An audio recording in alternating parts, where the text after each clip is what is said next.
Patuloy pa pagharap ng mga otoridad sa 8 nawawala sa landslide sa Zambales. Kahapon nagdagdagan ng bilang ng nasawi matapos pumanaw ang isang biktima sa ospital.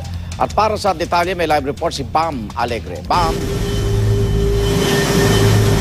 Igan, narito pa rin tayo sa Subic at kung papansin ninyo sa aking likuran, mas maaraw na at mas maliwalas ang panahon kumpara ng mga nagdaang araw. Pero ayon sa tala ng lokal na pamahalaan ng Zambales, sumatotal sa buong Zambales, 22 tao na namamatay dahil sa nagdaang paghagupit ng habagat at 8 tao pa rin ang pinaghahanap hanggang sa ngayon. Karamihan sa mga nasawi dahil sa landslide at yung tali natin ng mga nawawala, yung doon sa 8, 4 doon ay nasa bayan ng San Marcelino at 4 naman doon sa bayan ng Castillejos.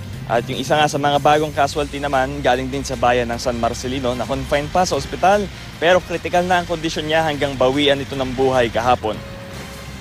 20 naman sa mga namatay taga Subic, Zambales. Nakaburol na rin ang karamihan sa kanila.